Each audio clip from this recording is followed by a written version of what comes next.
پیارے آقا جناب محمد رسول اللہ صلی اللہ علیہ وسلم کا انتقال ہو جاتا ہے۔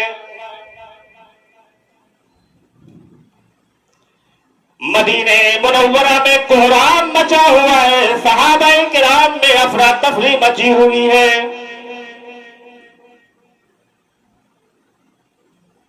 صحابہ کرام کے مشورے سے تجویز و تقسیم کا کام شروع ہو جاتا ہے، یہاں تک کہ نبی پاک صلی اللہ علیہ وسلم کو حجرہ عائشہ میں مدفون کر دیا جاتا ہے۔ نماز کا وقت ہوتا ہے، آواز دی جاتی ہے، آئین بلال، آئین بلال، بلال کہاں ہو، بلال کہاں ہو؟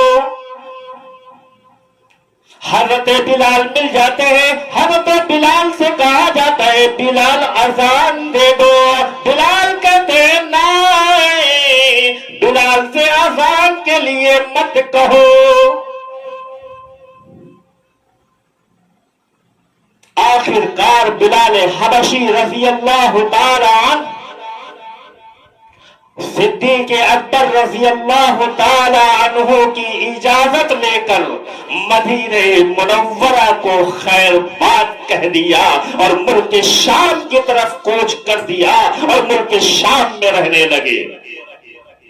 1 مہینہ ہوا، 2 مہینے ہوئے، 3 مہینے ہوئے، 4 مہینے ہوئے، اور جب یہ 6 مہینے پورے ہو گئے، حضور پاک صلی اللہ علیہ وسلم بلال کے خواب میں آتے ہیں، جبکہ اس موقع پر تقریباً 1 لاکھ صحابی کرام جہاد کے لیے مدینہ منورہ سے باہر تھے، لیکن روایت میں آتا ہے کہ 1 لاکھ صحابہ جو مدینہ منورہ سے باہر تھے، لیکن کسی کے خواب میں پیارے آقا نہیں آتے۔ ہائے ہائے بلال، کیا عزت تھی تمہاری، کیا بلندی تھی تمہاری، کیا مقام تھا تمہارا، لاکھوں سلام ہو تم پر، لاکھوں جانیں قربان ہو تم پر۔ حضور جنت میں جاتے ہیں تو بلال کے پیروں کی کھڑبڑاہٹ کی آواز حضور اپنے کانوں سے سنتے ہیں، جبریل سے پوچھتے ہیں اے جبریل امی، آخر یہ آواز کیسی آ رہی ہے؟ پہلے آسمان پر پہنچا تو آواز کانوں میں کسی کے چلنے کی آ رہی ہے، دوسرے آسمان پر پہنچتے ہیں تو رسول کے کان میں آواز آ رہی ہے، حتیٰ کہ چوتھے پر بھی، 5ویں پر بھی، 6 پر بھی، 7ویں پر بھی۔ اے جبرائیل، اے جبرائیل، یہ مجھ سے آگے آگے کون چل رہا ہے، کس کی آواز ہے؟ اللہ کا منادی، اللہ کا فرشتہ بآواز بلند کہتا ہے اے سرکار دو عالم، اے آقا دو جہاں، اے سرور کونین، اے فخر رسولہ، اے طٰہٰ و یاسین، اے آمنہ کا لال، اے محبوب کبریا، اے مدینے کا شہنشاہ، تجھے معلوم نہیں یہ وہی بلال ہے جسے تو نے مدینے میں اور مکے میں اپنے گلے سے چپٹا لیا کرتا تھا۔ تو میں عرض یہ کر رہا تھا کہ ملک شام میں 6 مہینے حضرت بلال نے گزارے، اللہ کا پیغمبر بلال کے خواب میں آتا ہے اور بلال سے کہتا ہے کہ اے بلال، تو نے میرا مدینہ چھوڑ دیا، تو نے مجھ سے ملنا بند کر دیا، تو نے میرے شہر کو خیر بات کہہ دیا۔ بلال خواب میں ہی رونے لگتے ہیں، بلال کا دل تڑپ جاتا ہے، بلال کی آنکھیں نم ہو جاتی ہیں۔ رات جیسے تیسے تو گزار لی، صبح نماز فجر کے بعد اپنا گھوڑا جو تیز ترار گھوڑا تھا مدینے کی طرف روا دوا کر دیا۔ ملک شام والے کہنے لگے اے بلال کہاں کو جاتا ہے؟ بلال کہتے ہیں اے ملک شام والے بولنا نہیں، میرے آقا نے مجھے بلایا ہے۔ راستے میں کوئی ملتا رہا پوچھتا رہا بلال کہاں کو جا رہے ہو؟ ملک شام چھوڑ کر بلال کہتے بولنا کوئی نہیں، میرے آقا نے مجھے بلایا ہے۔ 7ویں روز بلال حبشی رضی اللہ تعالی عنہ، 7ویں روز بلال حبشی رضی اللہ تعالی عنہ مدینہ منورہ کی سرزمین پر پہنچ جاتے ہیں۔ بلال حبشی جب مدینہ منورہ میں پہنچے تو مدینہ منورہ کے لوگوں نے حضرت بلال کو چاروں طرف سے گھیر لیا۔ حضرت بلال کہنے لگے کچھ نہ کہو، کچھ نہ کہو، مجھے دیار مصطفیٰ ملے، کیونکہ بلال کو ہوش ہی نہیں تھا، کیونکہ خواب دیکھا تھا بلال نے کہ رسول نے کہا میرے مدینے میں آ جاؤ، میرے شہر میں آ جاؤ۔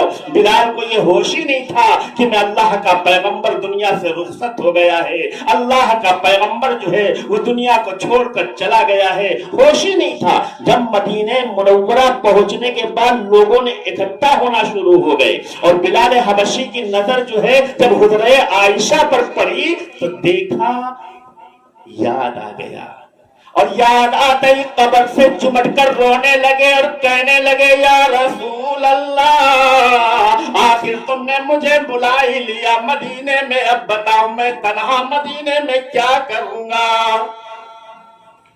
کوئی بات نہیں ہے مدینے والوں، بلال حبشی نے کہا کہ کہنے لگے مجھے بیٹی،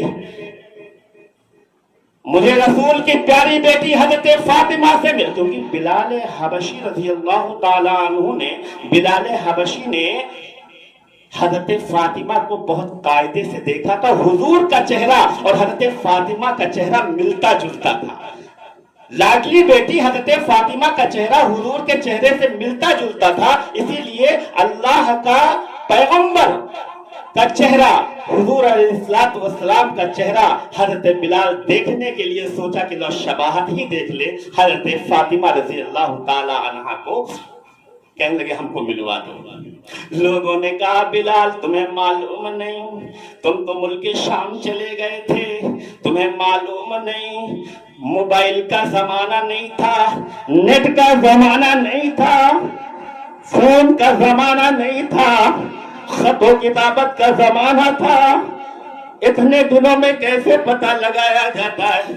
حضرت فاطمہ بھی دنیا میں نہیں رہی، یہ سننا تھا کہ حضرت بلال زارو قطار رونے لگے اور کہنے لگے اے اللہ کے رسول تو نے کیا کیا، رونے لگے۔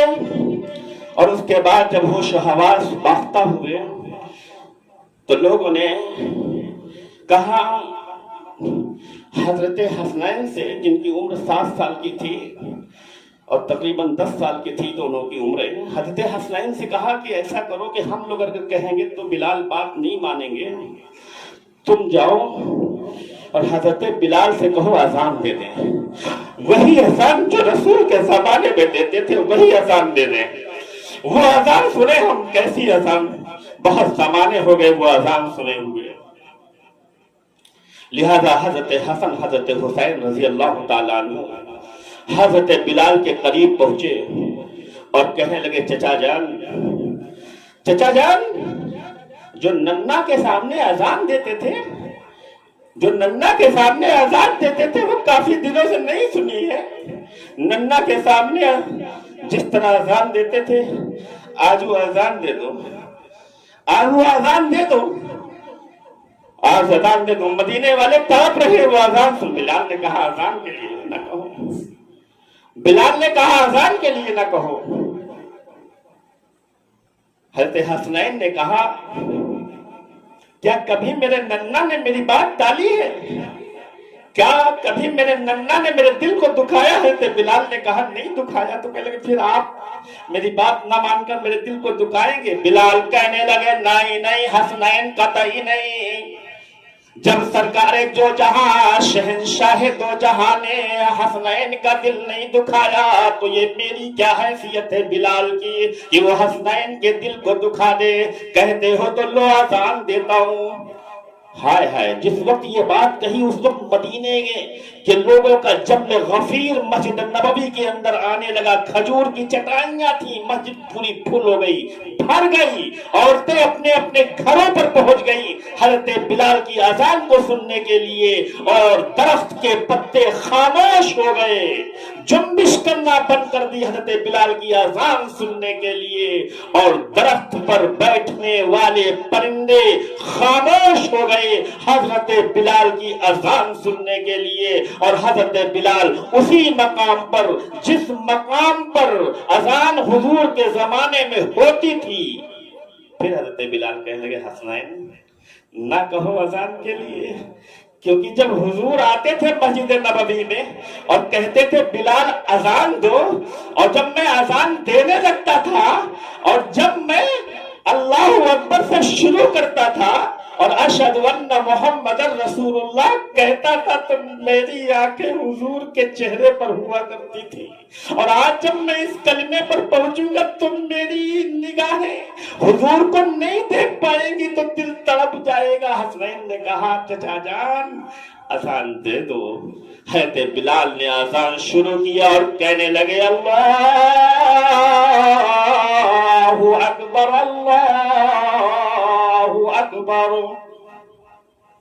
اور جب محمد رسول اللہ صلی اللہ علیہ وسلم کے نام والا کلمہ جب حضرت بلال نے کہا محمد، تو محمد ہی کہہ پائے تھے کہ آنکھ مبارک حضور جہاں کھڑے ہوتے تھے وہاں نظریں پڑتی ہیں، اور حضور کو نہیں پایا، حضور کو کے دیدار نہیں ہوئے. تو حضرت بلال کی زبان سے محمد رسول اللہ کا لفظ نہیں نکلا، اور اچانک گر جاتے ہیں گشی کھا کر اور بے ہوش ہو جاتے ہیں. لوگوں نے پانی چھڑکنا شروع کیا اور اذان کے باقی کلمات کسی دوسرے مؤذن نے ادا کیا.